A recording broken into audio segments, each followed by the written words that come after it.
Welcome back to XTV Movies. Today I will show you a horror, thriller film from 2021. Emma is staring out of a window at the city, while Tom tells her that he's been thinking about her. They have a drink together and he tells her how much he cares about her, but she says that she can't go through with it. Emma ends their affair, even though Tom pleads with her not to. As she's walking out, he begs to see her one more time the next day, but Emma tells him that she can't because it's her anniversary. The next day Emma enters an office building and goes directly to her husband's office, where his assistant gives her flowers and wishes her a happy anniversary. Inside of the office she finds a file on the desk. She opens it and looks through it, then sees the picture of the man that robbed and attacked her. Emma has a flashback of the attack, when her husband Mark walks in and starts talking about her dress, telling her that they have time for her to change into the one he likes. He finds the photo in her hand and tells her that it will only trigger her anxiety. Mark has her file because her attacker's parole is being revoked. She asks him if he misses being a DA, instead of a lawyer that gets men like her attacker out of jail. He says he prefers the money.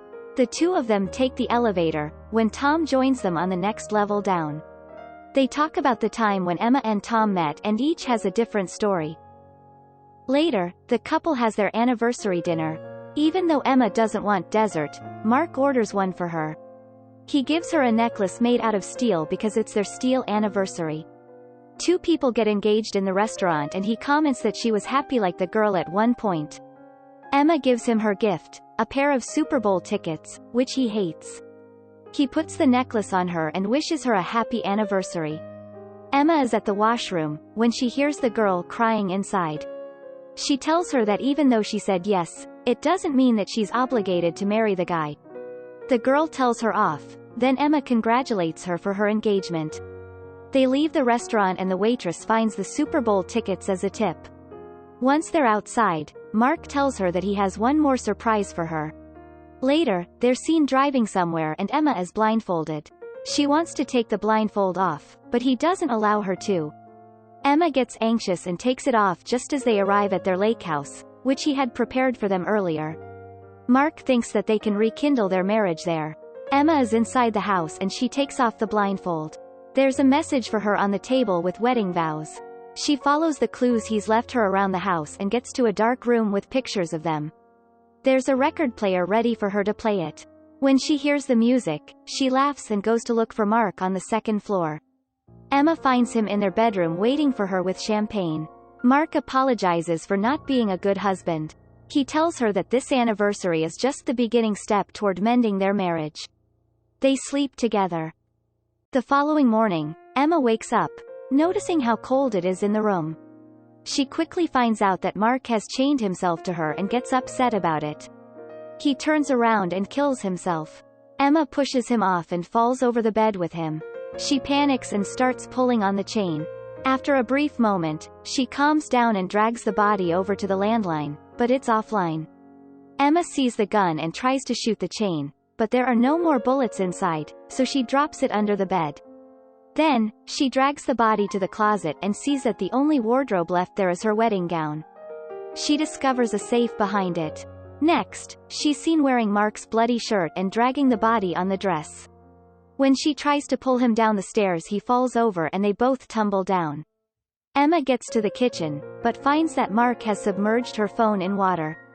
She still tries to power it on, unsuccessfully.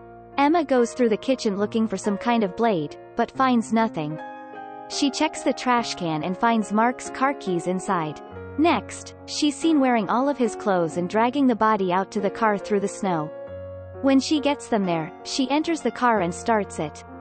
The vehicle runs for a few moments as she tries to heat her hands, but it quickly turns off.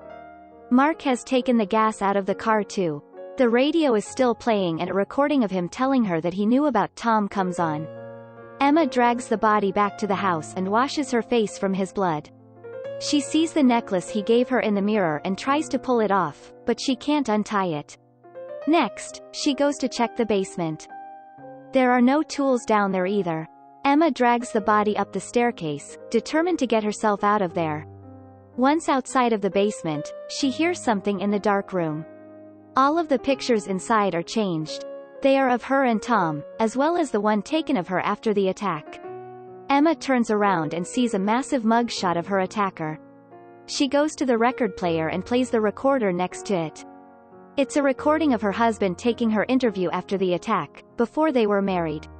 Emma has a flashback of the attack. Suddenly, she hears a car outside and someone coming to the door.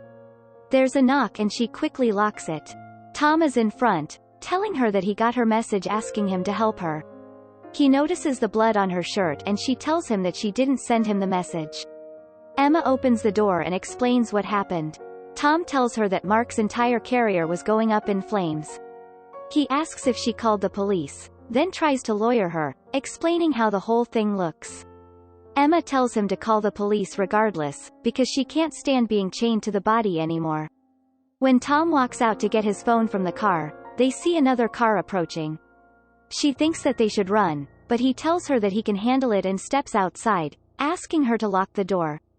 The car arrives and a man, Jimmy, approaches Tom, saying that he's there to fix a broken pipe. Tom offers to pay him what he would charge for the job and does it, but Jimmy insists to come in and use the lavatory. When Tom doesn't budge and asks him to leave, Emma hides and another man steps out of the car. He approaches and stabs Tom. The second man, Bobby, enters the house first and looks around. Emma recognizes him as her attacker. Jimmy is very upset that Bobby killed Tom and apologizes to him as he takes his last breath. He begs Bobby to leave, but he reminds his little brother that they need to find Emma first. Both of them go looking for her. Bobby sees the mess in the bedroom and finds the safe. Jimmy sees the bloody trail in the house. Emma drags the body to the boat shed, but Jimmy sees the trail leading there and follows it reluctantly. She gets the body inside the shed and finds a boat propeller. Emma cuts off Mark's hand to unchain herself from him, when Jimmy enters the shed. She hides before he sees her. He looks around and when he sees the body immediately runs to the house to get his brother. Both of them come back to the shed, but only find the body there. Emma is hiding under the boat and listens to them talk. Bobby recognizes Mark as the guy who hired them. He tells Jimmy that they need to find her to get the code for the safe. They leave and Emma binds her feet with pieces of the dress, then finds the gasoline for the boat. The brothers get back to the house. Jimmy tells Bobby that they can't blow the safe open and that it needs a fingerprint as well as the combination. Emma is dragging the gasoline to the car when she almost gets caught by Jimmy, who is going to the shed to get Mark's body. She gets the gasoline to the car and starts pumping it. Bobby hears her in the garage and goes after her. Emma hears him coming and hides just in time. When he enters, he finds the gas, but not her.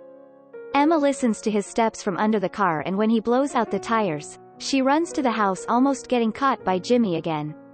She gets into the basement and Bobby follows her there. Emma gets trapped in the staircase between Bobby in the basement and Jimmy in front of the door. As they start closing in on her, she activates the car alarm and pulls them away from her. While the two of them are at the car, she gets to the house and says goodbye to Tom. The brothers argue outside, but Bobby convinces Jimmy that they should finish the job and tells him that Emma is probably still at the house.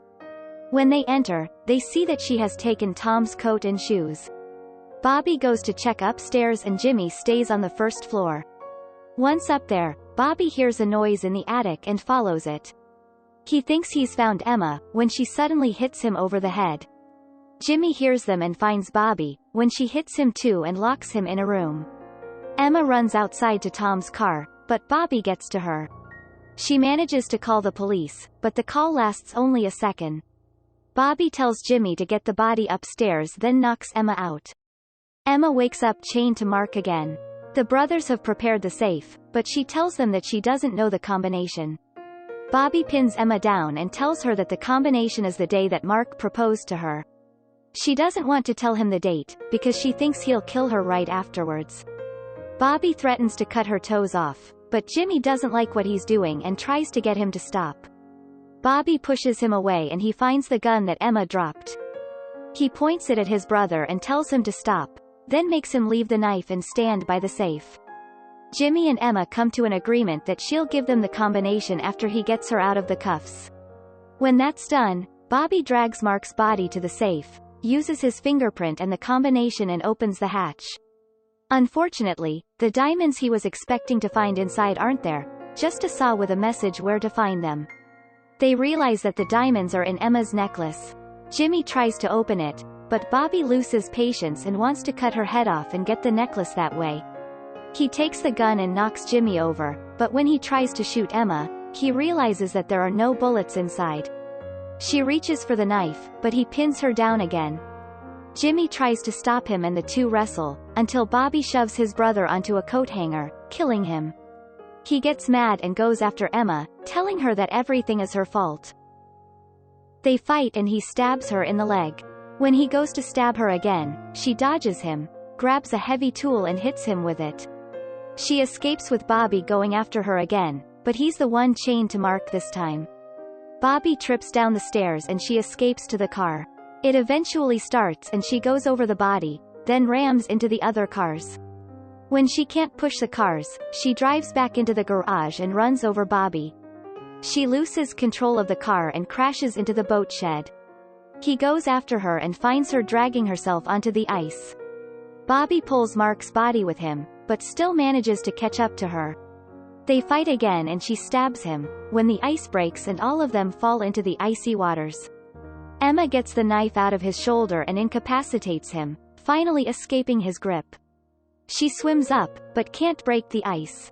Suddenly, she stabs at the ice from below and succeeds in getting out. As she's lying on the ice she takes of her ring and throws it in the water. Emma hears police alarms in the distance.